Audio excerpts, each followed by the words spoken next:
सदाचारांचे उल्लंघन आणि मलाविषयी तथागतांनी चेतवनात वेगवेगळ्या प्रसंगी उपदेश केला की ज्याप्रमाणे सोनार चांदीचा मळ थोडा थोडा चाळवून ती स्वच्छ करतो, त्याचप्रमाणे बुद्धिमान पुरुष आपल्या चित्तातील मळाला थोडा थोडा दूर करतो. लोखंडाचा जंग त्या लोखंडातूनच उत्पन्न होतो आणि तो जंग त्या लोखंडालाच खातो व त्याचा नाश करतो. त्याचप्रमाणे सदाचाराचे उल्लंघन करणाऱ्या माणसांचे कर्म त्यालाच दुर्गतीला नेते.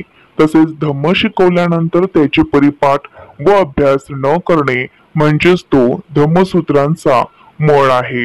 असावधान राहणे अपहारेदारीचा मळ आहे आणि दुराचाराने वागणे हा स्त्रीचा मळ आहे. कंजूसपणा हा दानिवंतांचा मळ आहे. साफसफाई न करणे हा घराचा मळ आहे. पाप हे इहलोकांचा मळ आहे. दुराचाराने वागणे हा परलोकाचा मळ आहे. अविद्या हा तर परम मळ आहे. पापीचे सुखद आणि थोरांचे दुःखद जीवन. सारीपुतांचा शिष्य थुलसारितला तथागतांनी उपदेश केला की निर्लज्ज माणूस हा स्वार्थामध्ये कावळ्या समान असतो. दुसऱ्यांचे अहित व वाईट करणारा, व्यर्थाची बकवास करणारा पापी असतो. तरी सुरुवातीस त्याचे जीवन सुखपूर्वक व्यतीत होते, परंतु शेवटी त्याला भयंकर दुःख, पश्चातापांचे आणि नरकयातना जीवन जगावे लागते.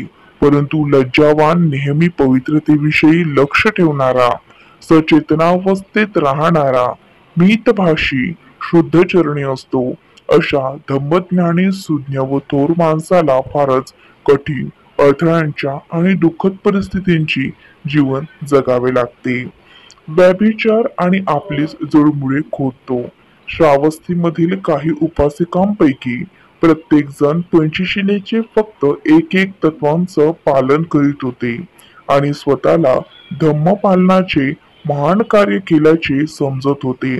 मी खूप कठीण काम करीत आहो असे प्रत्येक जण म्हणे. त्यावरून त्यांच्यात विवाद झाला. शेवटी ते भगवंतांजवळ गेले.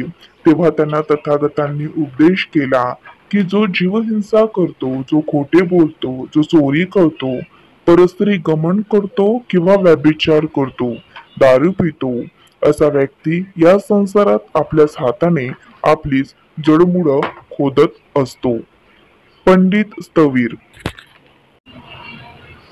दोन त्रिपिटकधारी भिक्खूंना तथागतांनी उपदेश केला की खूप जास्त बोलतो म्हणून कोणी पंडित होत नाही, तर जो क्षमा करणारा, अवैरी, सदा निर्भय आहे तोच पंडित होय.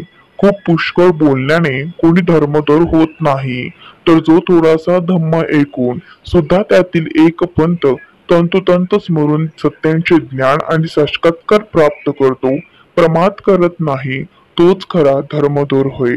तसेच केस पांढरे झाले म्हणून, वयोवृद्ध झाला म्हणून कोणी स्थवीर किंवा ज्ञानी होत नाही. तथागतांचे असेच उपदेश ऐकण्यासाठी चॅनलला सबस्क्राईब करा, लाईक करा. धन्यवाद. नमो बुद्धाय.